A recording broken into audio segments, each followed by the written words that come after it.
Kalau kita bedah terkait dengan sikap Presiden Lebanon terkait dengan respon dia serangan Israel ke wilayah Lebanon Selatan, setidaknya ada 3 hal yang bisa kita coba analisis ya.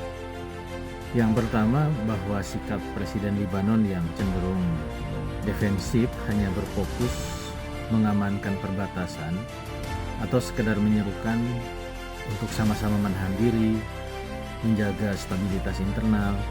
Ini mencerminkan penyakit nasionalisme yang akut. Sesungguhnya Islam memandang bahwa kaum muslimin adalah satu tubuh al-jasadil wahid.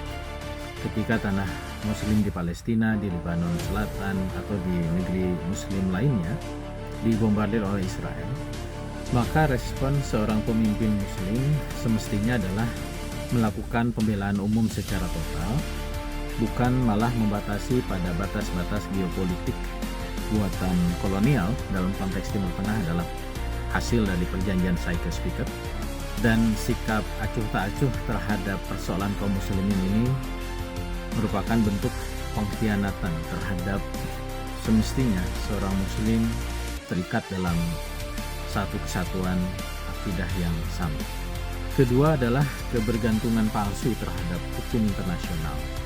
Presiden Lebanon kerap bersandar pada resolusi PBB seperti resolusi Dewan Keamanan PBB nomor 1701 dan meminta komunitas internasional untuk menekan Israel.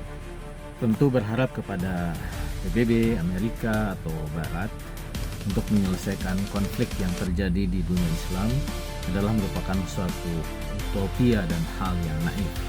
Barat dan juga PBB secara historis terbukti bahwa mereka sebenarnya adalah arsitek dari berdirinya entitas Zionis Israel, dan mereka senantiasa memberlakukan standar ganda terkait dengan sikap-sikap Israel di dunia Islam. Maka menggantungkan nasib umat Islam kepada lembaga semacam ini, termasuk juga regulasi yang ada di dalamnya, ini merupakan suatu hal yang menunjukkan kelemahan akidah politik dari umat Islam. Dan yang ketiga, sistem politik di Lebanon yang berbasis kepada sektarian atau konfesionalisme membuat pemimpinnya senantiasa tersandera terhadap kepentingan faksi-faksi yang ada di Lebanon. Akibatnya, respon yang dilakukan Lebanon terhadap persoalan yang menimpa mereka seringkali harus mengakomodasi kepentingan faksi-faksi politik yang berbeda satu sama lain.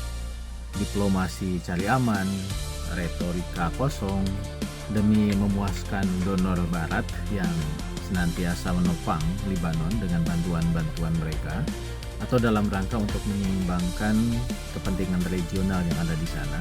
Ini membuktikan bahwa sistem sekuler akomodatif gagal melahirkan pemimpin yang berani membela kepentingan kaum muslim.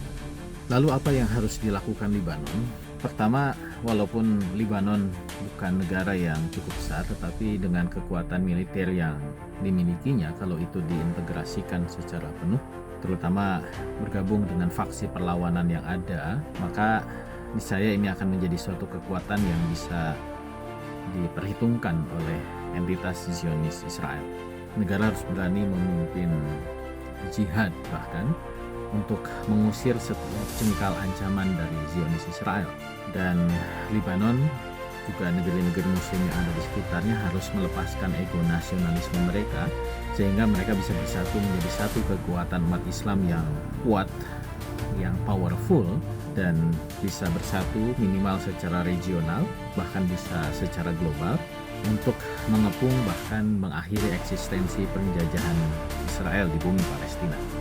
Bukan malah jadi penonton atau hanya sekedar pemadam kebakaran, atau bahkan justru malah menjadi pihak yang mengakui eksistensi Israel. Dan juga yang penting adalah dunia Islam termasuk Lebanon harus memutus hubungan dengan negara-negara barat imperialis. Walaupun terkesan mustahil, Lebanon harus berani menutup pintu intervensi dari Amerika Serikat atau negara barat lain yang selama ini mendikte politik luar negeri Lebanon dan juga negeri-negeri muslim dengan kedok bantuan atau mediasi, dan kedaulatan sejati adalah ketika negeri muslim betul-betul bisa melepaskan diri dari kebergantungan mereka terhadap negara-negara kafir penjajah. Dan terakhir, tentu penting juga untuk merombak sistem politik sektarian sekuler yang selama ini membelenggu Libanon dan juga negeri-negeri muslim lain, sehingga dan Libanon dan juga negeri muslim lain mesti mengadopsi sistem politik Islam yang menjunjung tinggi persatuan, melepaskan diri dari batas-batas imajiner buatan penjajah imperialis, sehingga dengan begitu bisa menyatukan potensi umat, mengelola sumber daya alam secara mandiri demi kemaslahatan umat Islam, dan salah satunya adalah menempatkan urusan politik luar negeri, membebaskan negeri muslim yang masih terjajah seperti Palestina dengan kekuatan yang mandiri dan tidak bergantung kepada kepentingan Barat, hasil dari akumulasi potensi umat Islam yang sebenarnya sangat luar biasa. Maka sudah saatnya, sekali lagi, Libanon dan negeri muslim kembali kepada sistem politik Islam yang independen, berani, dan berbasis kepada persatuan. Wallahu a'lam.